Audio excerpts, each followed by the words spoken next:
Assalomu alaykum obod xonadonda mening qiziqishlarim kanal obunachilari. Kanalimizga xush kelibsizlar. Hammanglar yaxshi yuribsizlarmi? Sog' salomatmisizlar? Charchamayapsizlarmi? Issiqlarda qiynalmayapsizlarmi? Yaxshi o'tiribsizlarmi? Gullaringlar yaxshimi? Issiqlarda yaxshi o'syaptimi? Xo'sh, mana endi bugun men hozir tushlikka, obedga shir guruch qilaman. Bizda endi shir guruch deyiladi. Shirin guruchmi? Shir guruch, kasha. Shuni sizlarga ham ko'rsatmoqchiman. Buning uchun bizga kerak bo'ladi sut, guruch, sariyog', shakar xohishga qarab. Tak. Hozir guruchimizni 1,5 piyola guruch bo'tdi. Yuvaman, yaxshilab yuvib, tozalab, o'z toza guruch. Suv solib qo'ydim qozonchamizga, suv qaynayapti. Birinchi yaxshilab buni suvda pishirib olamiz. Ancha pishgandan keyin sutni solib balandroq olovda kovlayveramiz. Keyin mazali shir guruch tayyor bo'ladi. Bunga tuz solamiz. Kashaga har doim tuz solish shart. Bo'lmasam kasha bemaza bo'ladi. Men shirin kasha bo'lsa ham tuz solish kerak. Chunki tuz solmasak kashamiz mazasi bemazaroq bo'lib chiqadi. Tuz solinmagani bilinadi. Ko'pchilik bu kasha-ku deydi, tuz solmaydi, lekin tuz solish shart. Tuzini solasizlar, tuzini mazasini ko'rasizlar. Keyin shakarini u xohishga qarab solinaveradi. Hozir bismillahirrohmanirrohim deb guruchimizni yuvib, tozalab, qaynab turgan suvimizga solamiz. Mana hurmatli obunachilar, suvga guruch soldim, qaynab chiqyapti. Qaynab chiqqandan keyin bir 10 minut, 15 minut qaynaydi. Suvni tortmagandan keyin sutni solib, yana kovlashda davom etamiz.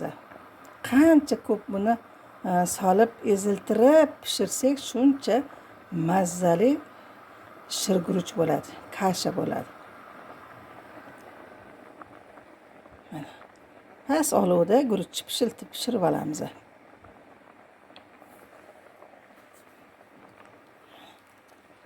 Kovlab turamiz, chunki tegi olib ketib qolishi mumkin.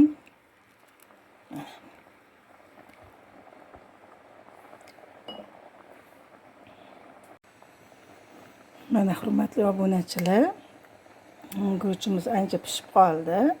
Tuz solamiz endi mana. Yana ozgina tashlaymiz. Mana. Keyin baribir tuzini yana ko'ramiz. Mana. Hozir shu suvini tortgandan keyin sutni solib pishirishni boshlaymiz. Ko'p kovlaymiz.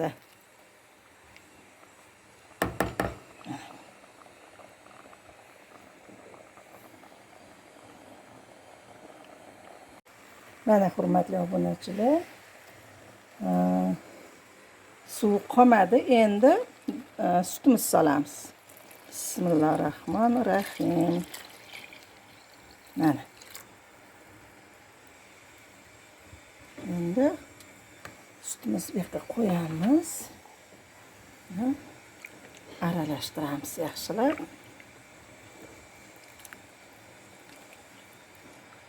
Qaynab chiqqandan keyin buni kovlab turaveramiz.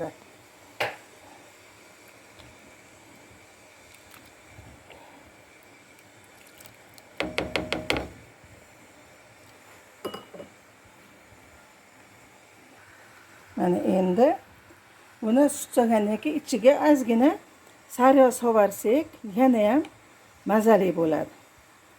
Mana. Qancha ekan bu endi 30 grammmi, 20 grammmi? Xohishingizga qarab. Sariyog' solmasanglar ham bo'ladi, lekin sariyog' solsa juda ham bir mazali chiqadi.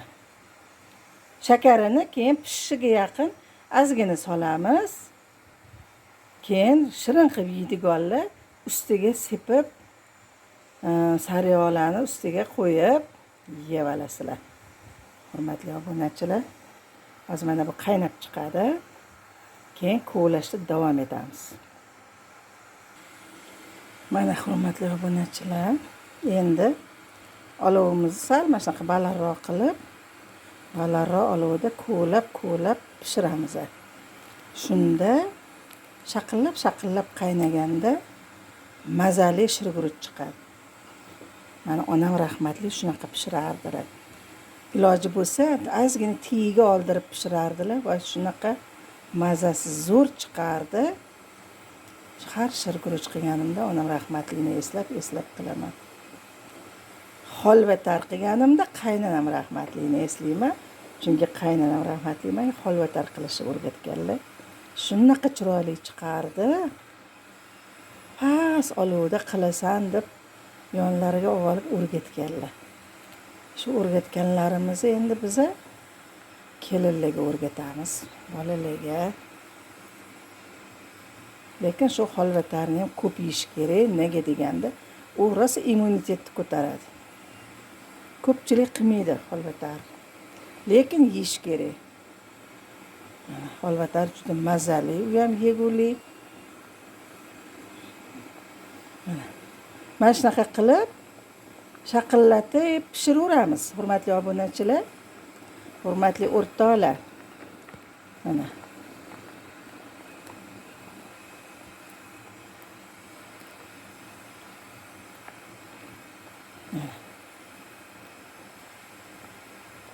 yarim soatda pishadi. O'sha 1 soat vaqt ketadi bunga ham. U naridan beri qilib pishirilmaydi. Yaxshilab buni erinmasdan kovlab pishirish kerak. Shunda mazali bo'lib chiqadi.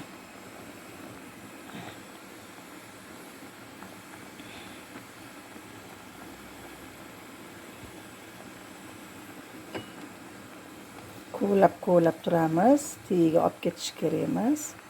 Ozgina tiyiga olsa ham bo'ladi. Mazasi boshqacha bo'ladi. Guruchlar ancha yetilib qoldi.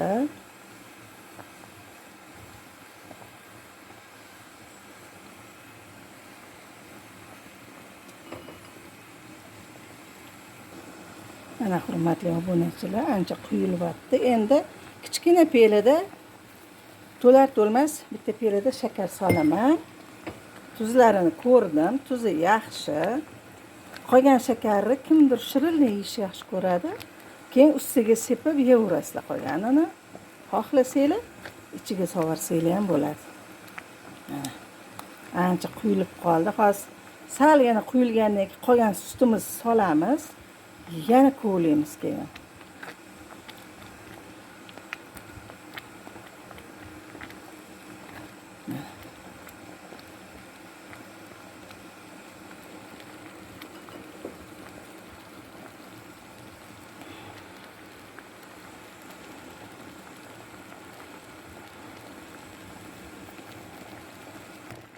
Mana hurmatli obunachilar, ancha quyildi.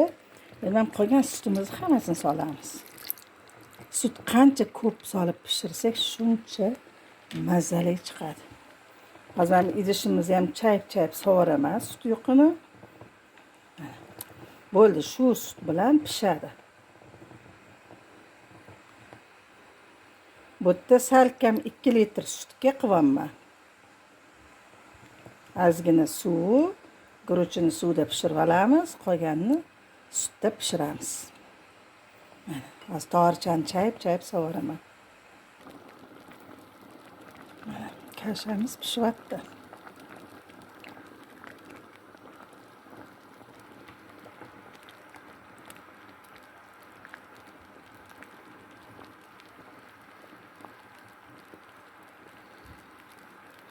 Bu kashani ham erinmasdan shovlaga o'xshab, mochkichiriga o'xshab kovlash kerak.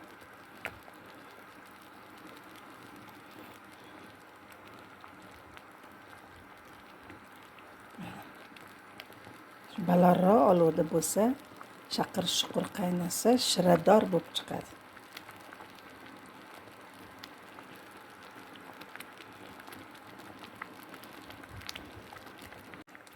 Mana hurmatli obunachilar, shirguruchimiz pishdi почти. Hozir o'chiramiz. O'chirib bir 10 minut qopqog'ini yopib qo'yib qo'yamiz. Shunda yana ham shira tortadi va mazali bo'ladi. Bo'ldi mana, o'chiraman olovni. 10 minutga qopqog'ini yopib qo'yib qo'yaman. Mana qopqog'ini yopamiz. Bo'ldi. Keyin suzamiz. Mana hurmatli obunachilar, endi buni ustiga sariyog'imizni qo'yamiz.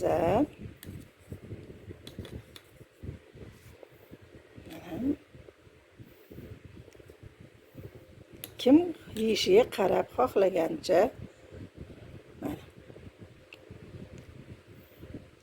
sariyog'imizni qo'ydim. Endi shakarimizni sepib qo'yamiz ustiga.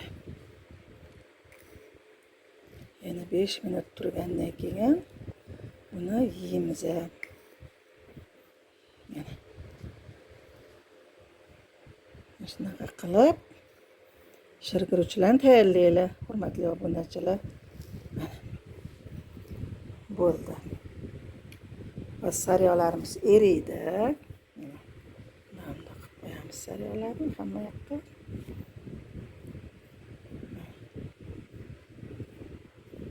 Endi hozir shu bilan tushlik qilamiz. Hammalarga yoqimli ishtaha. Obuna bo'lmaganlar obuna bo'linglar, like bosinglar, qo'ng'iroq tugmachalarini bosib qo'yinglar.